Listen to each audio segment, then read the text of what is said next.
Hi guys, welcome to the Evidence Room. I'm your host, Paula Neira. And I'm your co-host, Alessandra Garcia. Today's story is about the Black Dahlia case.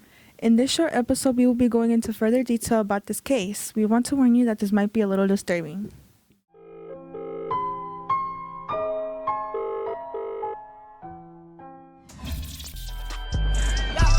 I'm thinking about dyeing my hair red, just to look like a Batman sipping that blade man. I'm in zone of my bro.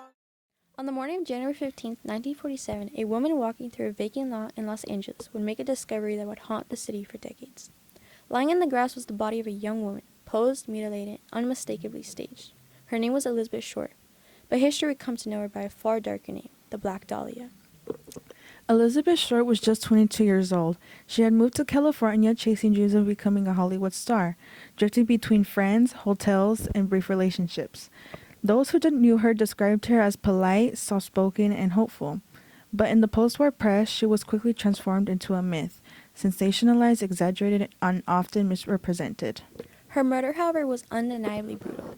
Elizabeth's body had been cut in half at the waist, drained of blood, and carefully washed. Her face had been slashed from the corners of her mouth towards her ears, creating what investigators grimly called a Glasgow smile. There were no signs of struggle at the crime scene, suggesting that she had been killed elsewhere and placed there deliberately. The Los Angeles Police Department launched one of the largest investigations in its history. Hundreds of suspects were questioned.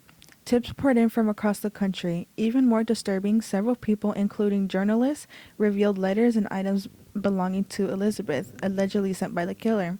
Yet, despite the flood of attention, the case quickly grew cold.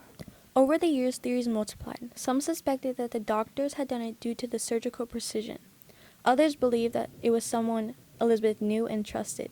One of the most famous suspects was Dr. George Hodel, accused decades later by his own son, though no conclusive evidence ever surfaced.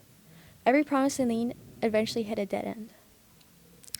Part of what keeps the Black Dahlia case alive is not just the mystery, but the way it reflects its time. Elizabeth Short became a symbol of Hollywood's dark underbelly, where ambition met exploitation. The media often focused more on scandal than on justice, turning a real person into a headline rather than a victim. More than 75 years later, the murder of Elizabeth Short remains unsolved.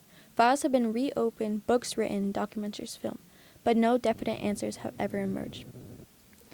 And maybe that's why the Black Dahlia case still fascinates us, not just because we want to know who did it, but because we're still trying to figure out and understand how someone so young with so many dreams could vanish into one of America's most enduring nightmares. Thank you guys for taking your time to listen to Elizabeth Short's story.